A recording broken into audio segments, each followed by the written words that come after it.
Welcome back to our channel, ladies and gentlemen.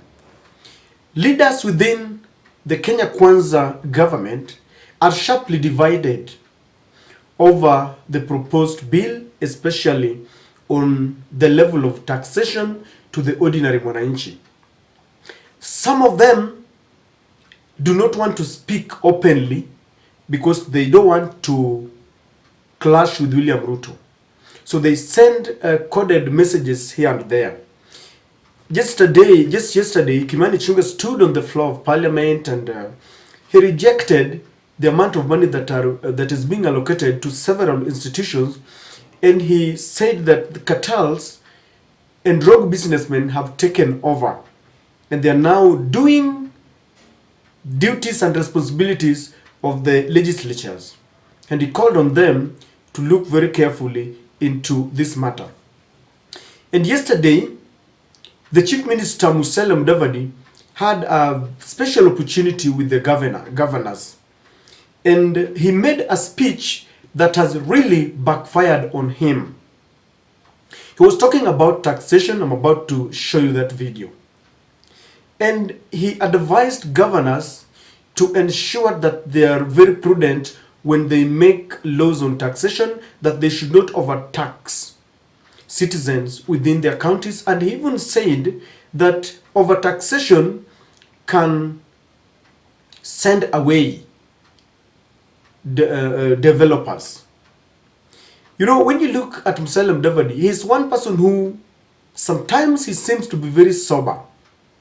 Sometimes he looks or sounds very confused. And I've got a feeling that he is in this government and he knows what he's supposed to do, but his hands are tied.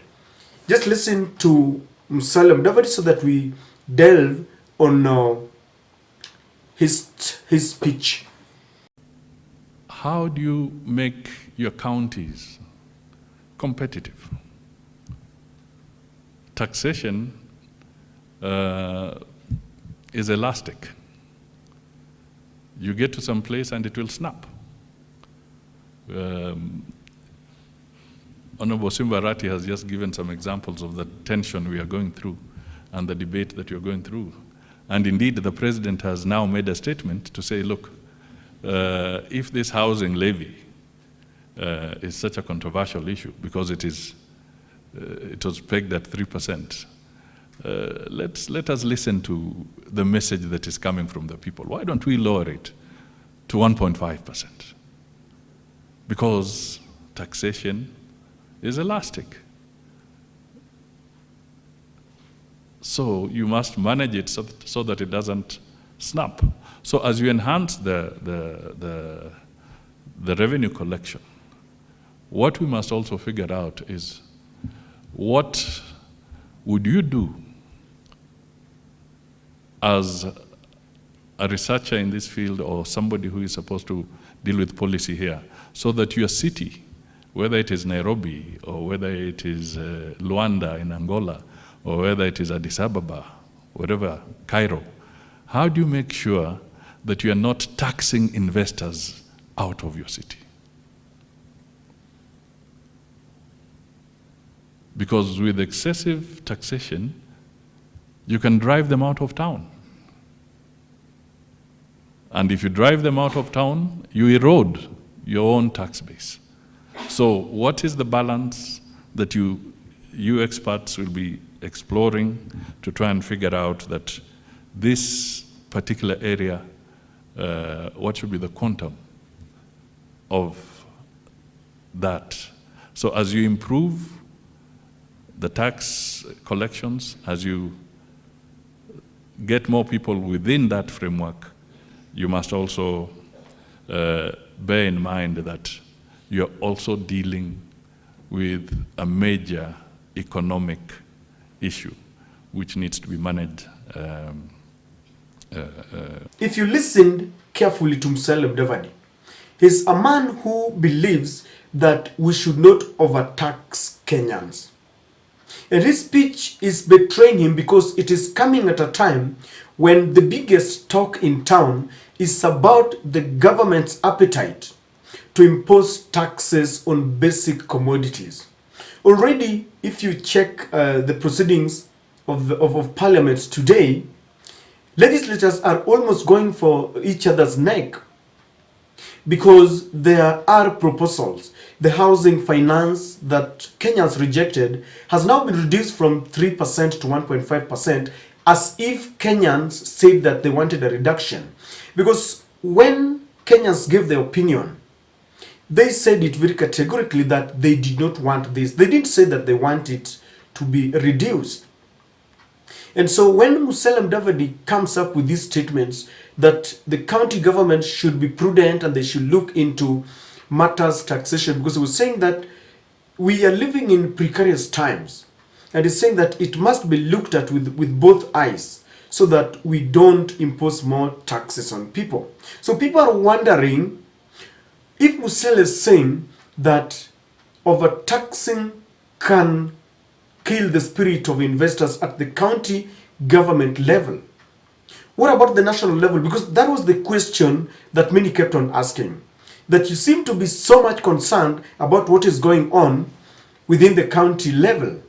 But what about the national level? Because if investors can run away when governors are overtaxing them, it speaks more volumes, because at the national level, investors will run away. In fact, as we speak, we have several investors who have run away. We've got companies that have closed down because the environment that they are given is not very conducive. And when they add more to taxation, then I can assure you that more investors will run away. And when they go, we have more Kenyans that are rendered jobless. It is not only, the international investors or those investors that are coming outside the borders. There are local investors. We have people who have employed several Kenyans, and we should also look at them so that we create a conducive environment. Kenyans are very funny. They have gone into the archives and they are retrieving speeches that were made during, before and after election when people are campaigning. And I remember in the last regime, when Uhuru Kenyatta proposed the very taxes that are now pending in parliament to be approved, Musalia Mudavadi stood up to be counted and he questioned the levies on housing. And at some point I remember him asking, if someone is building for you a house in Nairobi, for example, and you're living in Marsabit, how then is it realistic that you will own those houses? And he vehemently rejected the proposals by the government to impose taxes. Now today, Musalia Mudavadi is in a regime that is bringing on the same proposals and is defending it. And this is why sometimes I have a feeling that Musalia Mudavadi knows what he's supposed to do, but he finds himself with strange bedfellows. He has to defend it.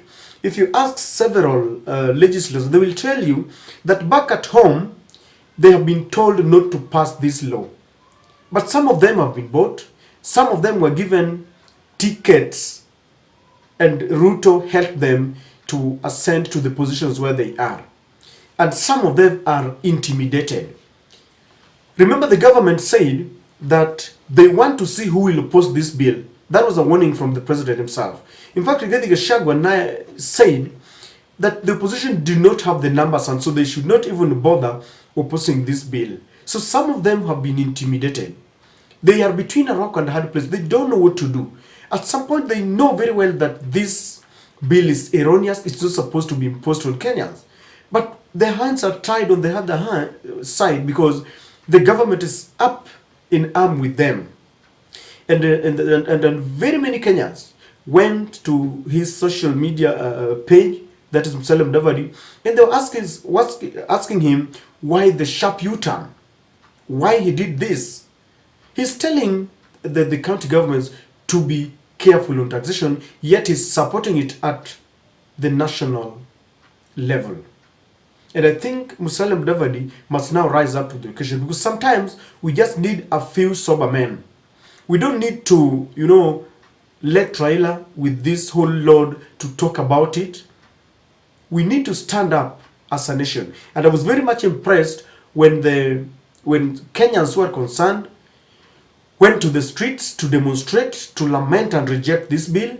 I was very much impressed when the union leaders went to the streets to oppose these bills, because taxation, as has been highlighted by Mudavadi, is very wrong. People who are supposed to stand up and speak are now very loudly silent. People like Francis Atwoli. I expected Atwoli to come out and make noise about all these taxations, but he's very quiet because there are some of the people who went and were compromised. They are now sitting together, dining and drinking with the high and mighty, and they cannot talk. So Kenyans have been left on their own. Raila Odinga should sit back so that Kenyans who voted for William Ruto can see him for who he is. They can look at Rigathi Gachagua and see him for who he is, because many a times we keep on playing politics with the most pertinent issues that touch on our lives. Something like taxation, if it is passed, it will affect us for the next 5 years.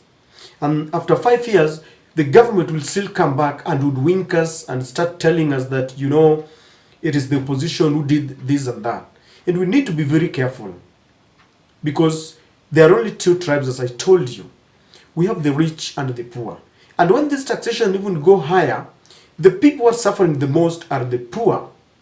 The people who suffer the most are the people who helped William Ruto during his campaigns, because William Ruto pegged his campaigns and built it around the youths of the country. He named them hustlers, and he made them believe that life would change when he ascends to power, that he would take care of them.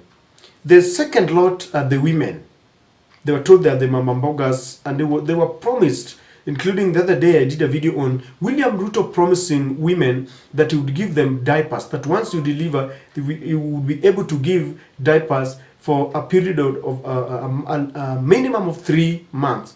These were never realized. And our youths are supposed to stand up, our women are supposed to stand up and oppose. Let us, I think, ask Musalia Mudavadi what has changed and why he thinks that at the county government level, we don't need to impose heavy taxes, while at the national level, he is advocating for more taxes.